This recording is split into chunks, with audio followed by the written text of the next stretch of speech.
Hello everyone. स्वागत है आप सबका learning with Gautam YouTube channel में। तो आज की इस वीडियो में हम करने वाले हैं क्लास 12 होम साइंस के यानी कि गृह विज्ञान के most important objective question answer को, जो कि आपके आने वाले एग्जाम के लिए काफ़ी ज़्यादा महत्वपूर्ण प्रश्न रहने वाला है। तो आप लोग वीडियो को अच्छे से ध्यानपूर्वक और लास्ट तक जरूर देखिएगा। तो चलिए शुरू कर लेते हैं फर्स्ट क्वेश्चन से। और पहला क्वेश्चन क्या हमारा, तो पहला क्वेश्चन है निम्न में से कौन एक प्राकृतिक रेशा नहीं है।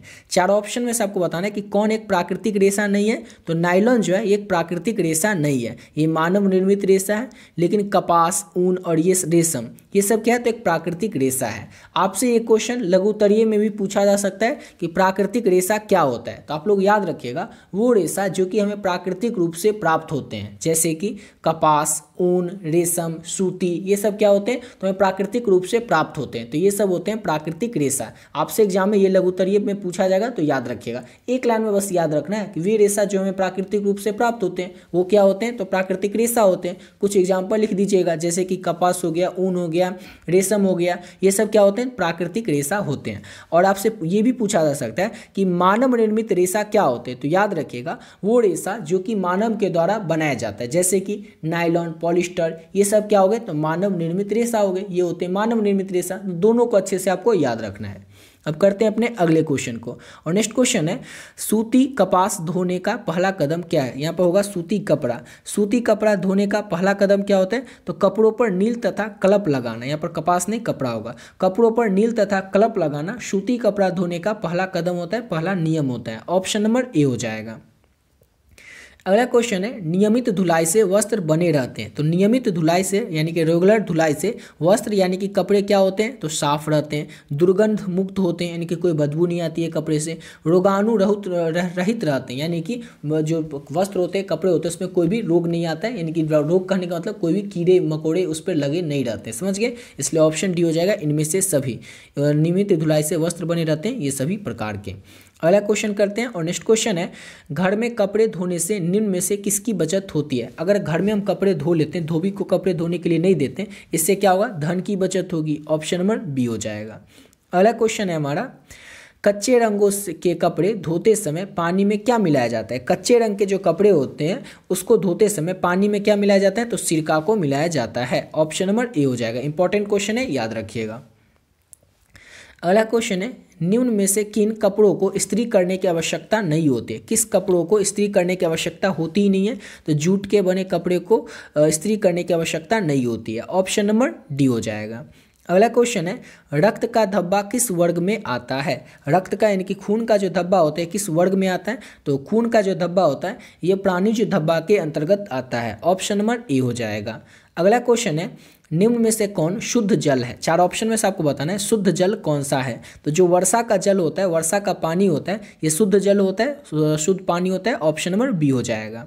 अगला क्वेश्चन है एक मार्ग का पूरा नाम क्या होता है। तो एक मार्ग का पूरा नाम होता है एग्रीकल्चर। ऑप्शन नंबर इसका ए हो जाएगा।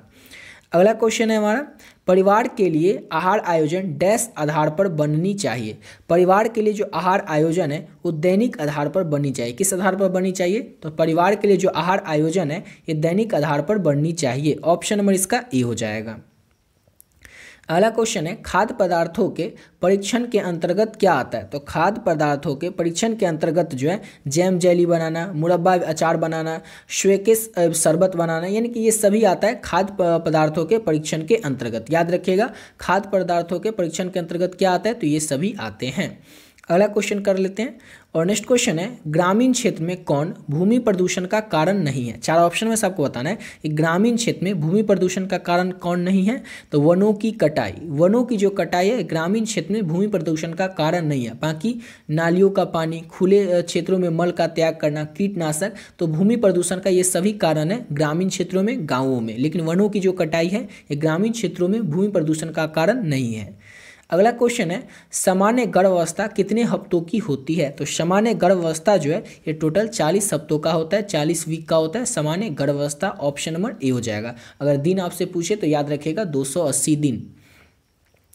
अगला क्वेश्चन है कौन सा हार्मोन महिलाओं में दूध को स्रव उत्तेजित करता है। तो कौन सा हार्मोन, तो प्रोलैक्टिन हार्मोन। प्रोलैक्टिन हार्मोन जो है ये महिलाओं में दूध को के स्रव को उत्तेजित करता है। ऑप्शन नंबर ए हो जाएगा प्रोलैक्टिन हार्मोन।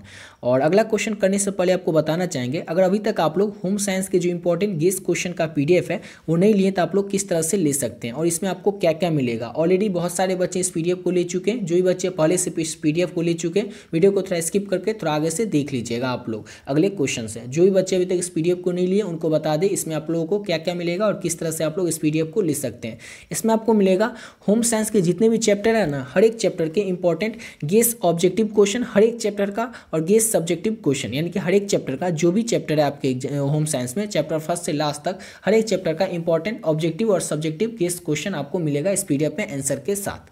और तीसरे पीडीएफ में आपको मिलेगा पिछले 11 साल में जो भी प्रश्न आपके एग्जाम में पूछा गया ऑब्जेक्टिव प्रश्न उत्तर के साथ आप लोगों को इस पीडीएफ में मिल जाएगा। और इतना सब कुछ जो आपको मिल रहा है ऑब्जेक्टिव सब्जेक्टिव पीवाईक्यू ये सब कुछ जो आपको मिल रहा है इसका प्राइस है केवल और केवल 20 रुपये। ये सब कुछ आपको केवल और केवल 20 रुपये में ही मिल रहा है। इतना कम इसीलिए रखें ताकि हर एक बच्चा इस पीडीएफ को ले सकेगा, अफोर्ड कर सकेगा और अपने आने वाले एग्जाम की तैयारी बहुत ही बढ़िया तरीके से और बहुत ही कम समय में कर पाएगा। समझ गए। देखिए ये नंबर है 7903820891। इस नंबर पे आप लोग फोन पे, गूगल पे, पेटीएम किसी भी माध्यम से पे कर सकते हैं कि पे आपको केवल और केवल 20 रुपये करना है। इस नंबर पे आपको पे कर देना और इसी नंबर से जो व्हाट्सएप है उस व्हाट्सएप पे आपको पे करके स्क्रीनशॉट भेज देना। समझ गए। पे इस नंबर पे कर देना और स्क्रीनशॉट ले लेना और इसी नंबर से जो व्हाट्सएप है उस पर आपको स्क्रीनशॉट भेज देना जो आप पे करेंगे और बस एक छोटा सा मैसेज कर देना होम साइंस, जिससे कि ये पता चल जाए आपको होम साइंस का पीडीएफ चाहिए। जैसे आप पे करके स्क्रीनशॉट भेजोगे, सब्जेक्ट का नाम बताओगे, आपको जो पीडीएफ है तुरंत मिल जाएगा। और इसमें जितने क्वेश्चन है ऑब्जेक्टिव सब्जेक्टिव अगर इस सबको अच्छे से कर लेते हो तो आपसे एग्जाम में एक भी प्रश्न छूटने वाला नहीं है। क्यों? क्योंकि आपके एग्जाम में प्रश्न कहीं से भी आएगा तो आएगा तो क्लास 12 होम साइंस के बुक से ही ना और बुक के किसी चैप्टर से ही ना। और हर एक चैप्टर का जो भी इंपॉर्टेंट ऑब्जेक्टिव है, सब्जेक्टिव में भी जो इंपॉर्टेंट लघुत्तरीय दीर्घोत्तरीय है सारा इस पीडीएफ में ऐड कर दिया गया, ऑब्जेक्टिव और सब्जेक्टिव दोनों। यानी कि अगर इसको अच्छे से कर लेते हैं तो आपसे एग्जाम में एक भी प्रश्न छूटने वाला नहीं है। समझ गए। तो जो भी बच्चे अभी तक इस पीडीएफ को नहीं लिए इस पीडीएफ को आप लोग ले सकते हैं केवल और केवल 20 रुपीज़, यानी कि केवल और केवल 20 रुपये पे करके।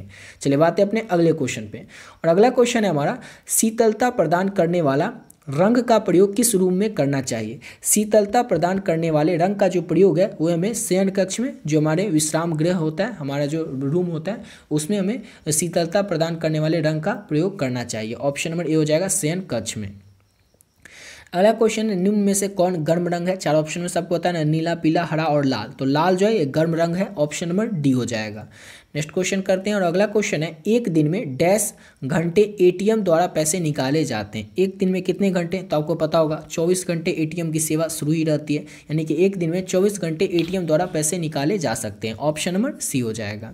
अगला क्वेश्चन है निम्न में से कौन मौद्रिक आय नहीं है। कौन मौद्रिक आय नहीं है, चार ऑप्शन में सबको बताना है। तो मौद्रिक आय कौन नहीं है, तो परिवार में डॉक्टर, ये जो है मौद्रिक आय नहीं है। वेतन, किराया, लाभ ये सब क्या होता है, तो मौद्रिक आय के अंतर्गत ही आता है। ऑप्शन नंबर बी हो जाएगा। परिवार में डॉक्टर जो है ये मौद्रिक आय तो नहीं है।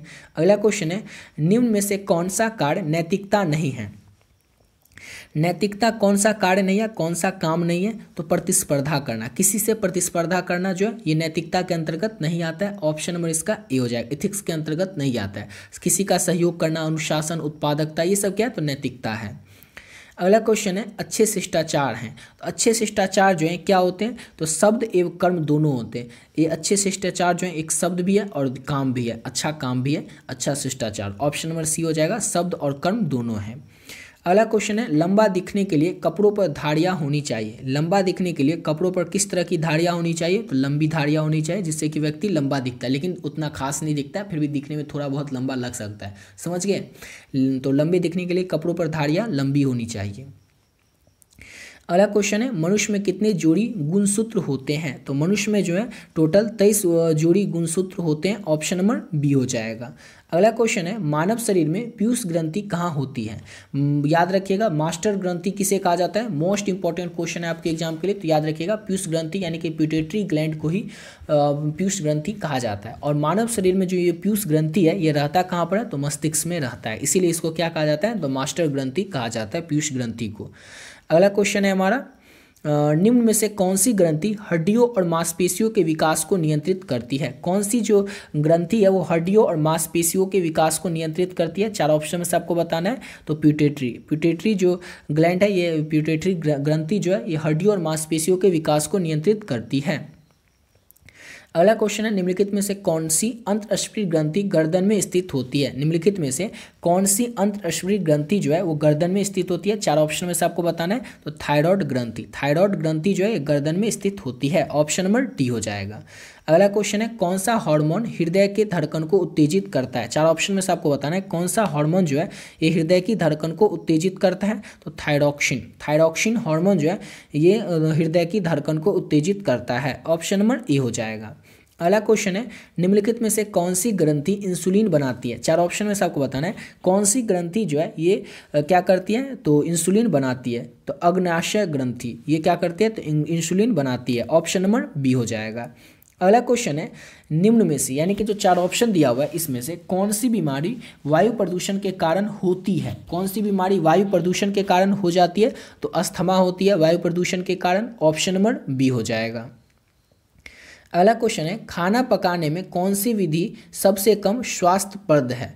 खाना पकाने की कौन सी विधि जो है वो सबसे कम स्वास्थ्यप्रद है? 4 ऑप्शन में सबको बताना है। तो गहरा तलना जो है सबसे कम स्वास्थ्यप्रद है। ऑप्शन नंबर इसका ए हो जाएगा।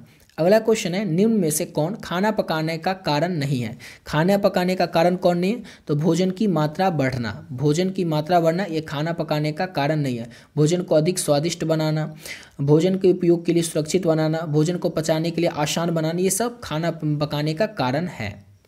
अगला क्वेश्चन है, निम्न में से कौन प्रोटीन का सबसे समृद्ध स्रोत है? 4 ऑप्शन में से आपको बताना है कि प्रोटीन का सबसे समृद्ध स्रोत कौन सा है? तो सोयाबीन जो है 4 ऑप्शन में से, वैसे तो और भी है लेकिन इस ऑप्शन में से सोयाबीन जो है वो प्रोटीन का सबसे समृद्ध यानी कि उत्तम स्रोत माना जाता है सोयाबीन। ऑप्शन नंबर डी हो जाएगा। अगला क्वेश्चन है, निम्न में से कौन खाद्य पदार्थ में मिलावट का पता लगाने की विधि है? खाद्य पदार्थ में मिलावट का पता लगाने की विधि कौन सी है?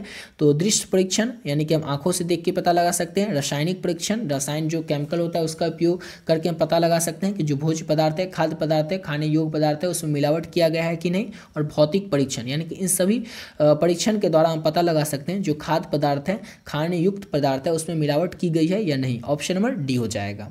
अगला क्वेश्चन है, निम्न में से यानी कि 4 ऑप्शन में से कौन शीघ्र नष्ट होने वाला खाद्य पदार्थ है? शीघ्र नष्ट होने वाला जो खाद्य पदार्थ है वो दूध है। वैसे तो और भी पदार्थ होते हैं लेकिन ऑप्शन जो दिया है इसमें से दूध क्या है? तो दूध सबसे जल्दी नष्ट हो जाएगा, खराब हो जाएगा। देखिए होम साइंस में क्या होता है ना कि कुछ ऐसे प्रश्न होते हैं जिसको कि आप जैसे ही पढ़िएगा ना तो ऐसे लॉजिक से आप सॉल्व कर सकते हैं, अपने व्यवहारिक ज्ञान जो है इसी से बना सकते हैं। लेकिन ये सेम काम आपका फार्मूला काम नहीं कर पाएगा political science, geography, economics, psychology, economics में, क्योंकि उसमें आपको समझना पड़ेगा, उसके बाद आपको बताना पड़ेगा या फिर याद करना पड़ेगा, क्योंकि आपको किताब की जरूरत पड़ेगी। लेकिन जो होम साइंस एक ऐसा सब्जेक्ट है, इतना इजी सब्जेक्ट है कि इसमें आप कुछ क्वेश्चन बस पढ़िएगा और आपको पता चल जाएगा। जैसे इसमें देखिए कौन सा शीघ्र नष्ट होने वाला खाद्य पदार्थ है, तो ये तो सबको पता होगा। आप अपनी मम्मी से पूछेगा वो बता देंगे कि कौन सा खाद्य पदार्थ जो है शीघ्र नष्ट होने वाला खाद्य पदार्थ है। तो दूध। ऑप्शन नंबर ए हो जाएगा।